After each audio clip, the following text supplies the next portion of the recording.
दोस्तों, यदि आप क्लास 12 में पढ़ते हैं और आज सामान्य हिंदी का पेपर देकर आए हैं और पेपर कोड आप लोगों का 302 बीएन है, तो पूरा का पूरा पेपर सोल्यूशन लेकर आ गया हूं। 302 बीएन कोड है आपके पेपर का और आज आप पेपर देकर आए हैं तो पूरा का पूरा पेपर मिला लीजिए, क्योंकि पूरा का पूरा सोल्यूशन कराने वाला हूं इस वीडियो में। ठीक है, तो जल्दी जल्दी इसका मिला लीजिए पूरा। आपका पूर्णांक 100 नंबर का था, समय आपके पास 3 घंटे 15 मिनट थे और अभी अभी आप पेपर देकर आए हैं। पेपर कोड आप लोग का 302 बीएन है। चलिए हम शुरू करते हैं, आगे बढ़ेंगे। तो यहाँ पे देख सकते हैं पहला क्वेश्चन था कि पतितों के देश में रचना है। तो पतितों के देश में किसकी रचना है? तो पतितों के देश में आपका ये किसकी? रामवृक्ष बेनीपुरी की। किसकी? रामवृक्ष बेनीपुरी की। काफ़ी इंपॉर्टेंट और बिल्कुल सही उत्तर है रामवृक्ष बेनीपुरी।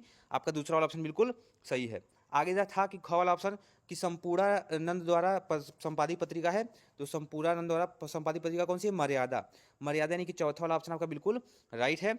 अब देखिए यहाँ पे आपका दिया है तीसरा प्रश्न कि भाग्यवती उपन्यास के लेखक हैं। तो आपके कौन है? श्रद्धाराम फुलौरी। कौन है? श्रद्धाराम फुलौरी। आपका तीसरा वाला ऑप्शन बिल्कुल राइट है, श्रद्धाराम फुलौरी। आगे दिया आपका घ वाला क्वेश्चन कि हजारी प्रसाद द्विवेदी पद्म भूषण उपाधि से सम्मानित हुए। कब? क्या 1963 में, 1959 में, 1957 में, 1950 में? तो कब हुए थे? 1957 में। 1957 आपका बिल्कुल राइट ऑप्शन है, तीसरा वाला। ये आपका बिल्कुल सही हो जाएगा, तीसरा वाला ऑप्शन। ठीक है, ये आपका घ था। आगे देखिए दिया है अंग कि निम्नलिखित साहित्यकारों में नाटककार हैं।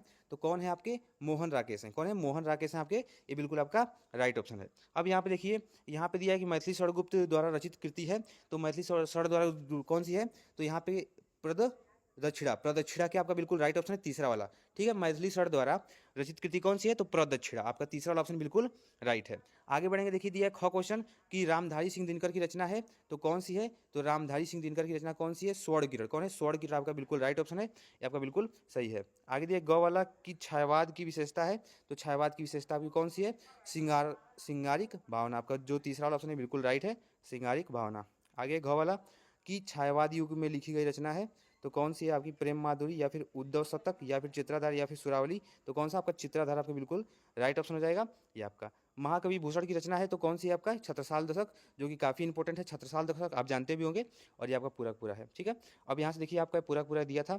एक गद्यांश पहचानने के लिए इसका संदर्भ क्या लिखे हैं आप लोग बताइए कमेंट करके, और इसका तुलना की मतलब इसका क्या लिखे हैं, संदर्भ प्रसंग व्याख्या में इसका क्या लिखे हैं। आगे दिए तुरंग। तुरंग जैसे यहाँ पे अर्थ का चयन करना था आपको संयुग्मों का। जैसे एक तुरंग मतलब घोड़ा होता है और तरंग मतलब क्या होता है उसको आपको बताना है। तो लहर और घोड़ा आपका बिल्कुल सही हो जाएगा।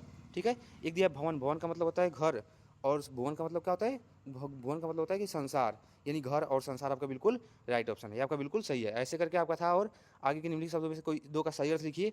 तो नाग मतलब जानते हैं ना, सर्प को बोलते हैं। द्विज का मतलब समझते हैं कि पक्षी को बोलते हैं। तो ये आपका था। ठीक है, ऐसे आपका पूरा पूरा पेपर खत्म होता है। चलिए हम मिलते हैं नेक्स्ट वीडियो में, अगले वीडियो के साथ।